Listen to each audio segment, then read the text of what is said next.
All right, let's just jump right in. We've all seen the movies, we've all heard the stories. But what if the survival knowledge you think you have is actually a trap? Today, we're going to tear apart the myths that could literally get you killed. So imagine this. You're lost. All alone, things have gone very, very wrong. Your gut instinct kicks in. But here's the big question. Is that gut feeling based on real, life-saving facts or just Hollywood fiction? And that's the thing, right? We soak up all this stuff from pop culture, almost without even realizing it. But when it really counts, in a life or death spot, that common knowledge can be a fatal mistake. Okay, so first up, let's tackle those deadly Hollywood myths. The stuff that looks so cool and heroic on screen, but is just dangerously wrong in real life. And this one, oh man, this is the absolute classic. The hero gets bit by a snake, their brave friend whips out a knife, cuts an X over the bite, and sucks out the venom. I mean, we've all seen it a million times. Well, here's the reality check. That whole idea is a total fantasy. Venom doesn't just sit there in a neat little pocket under the skin. Nope, it shoots into your bloodstream instantly. You literally cannot suck it out. It's already gone, racing through your system. And get this, it's not just useless. It actually makes things worse. Think about it. You're cutting open the wound even more and then introducing all the bacteria from your mouth right into it. So now you've got a snake bite and a nasty infection to deal with. Just don't do it. Okay, here's another one you've definitely seen. The hero's lost in the desert, about to die of thirst. They spot a cactus, slice it open, and guzzle down that life-saving water. Ah, so heroic. Except no. The truth is, the liquid inside most cacti is actually toxic. It's full of stuff that'll make you violently ill. We're talking vomiting, diarrhea, which means you lose even more of the precious water you have left. A totally fatal mistake. So it's not just the movies messing us up. Sometimes it's our own gut feelings about how nature works that can be the real problem. All right, let's paint a picture. There's a wildfire tearing towards you. What does your brain scream? Get to high ground, run uphill. It feels logical, right? Get above the danger.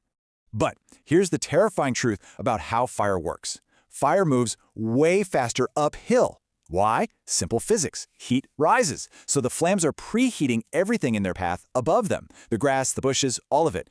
Just a 10-degree slope can literally double the speed of the fire. Double! You are not going to outrun that.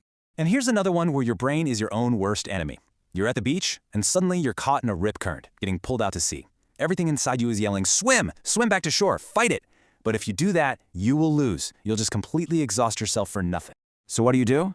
The most important thing is to stay calm and save your energy. Don't fight the current head on. Instead, you swim parallel to the shore. Just swim sideways until you feel that pull disappear. Once you're out of its grip, then you can turn and swim back to safety. Oh, and you have definitely heard this one before, maybe from your mom, maybe your grandma. Put a hat on. You lose most of your body heat through your head. It's one of those facts that everyone just knows. But is it true? Well, the reality is a lot less dramatic. You lose heat from any part of your body that's exposed to the cold. It's that simple. Your head is about 10% of your body's surface area, so surprise, surprise, it accounts for about 10% of your heat loss. A hat is a good idea, for sure, but it's not some magic bullet. It's just as important as wearing gloves or a warm jacket. All right, let's get to the big one, the one everyone's always curious about, animal encounters. And this is an area where having the specific, correct information is, no exaggeration, the difference between life and death. Because a one-size-fits-all rule here is going to get you killed. You've heard play dead if you see a bear, right? Well, that advice is for a grizzly. If you try that with a black bear, that's a huge mistake. With a black bear, you need to do the opposite. Make yourself look big, make a lot of noise, and fight back if it attacks. Knowing which bear you're dealing with is absolutely critical. And what about sharks? The go-to advice is always punch it in the nose. It sounds good, sounds tough, but let's be realistic. You're in the water, panicked, and you're trying to hit a small target that's moving around, and it's right next to a mouthful of teeth. Yep, not the best plan. A much smarter move? Go for the eyes or the gills. They're bigger targets and way more sensitive. Okay, last section. Let's talk about first aid. When someone's hurt, our immediate reaction is to jump in and help. But sometimes that well-meaning instinct can do way more harm than good. So, your friend's fingers are totally white. They can't feel them. It's frostbite. What's the first thing you want to do? Grab their hands and rub them, right? Try to create some friction, get the blood flowing. It feels like the right thing to do.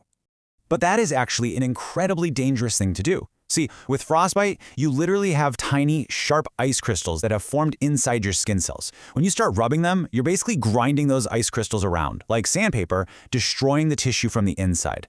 It's awful. You have to warm them up gently and slowly. And how about tourniquets? For the longest time, the rule was avoid them at all costs, because everyone thought it meant you'd automatically lose the limb. But you know what? We know better now. For a really severe bleed, like if an artery is cut, a tourniquet is the single best tool to save someone's life. The risk of bleeding to death in a few minutes is so much higher than any other risk. It's a lifesaver, period. So, okay, we've gone through snake bites, cactuses, fires, bears, a whole bunch of stuff. What's the one takeaway from all of this? What's the single rule that ties it all together and actually matters? It's this. Your best survival tool isn't a knife or a fire starter. It's your brain. When panic sets in, the absolute best thing you can do is force yourself to just stop. Take a breath and think. Question that gut reaction. Question that common knowledge. That ability to think clearly under pressure. That's what will save your life.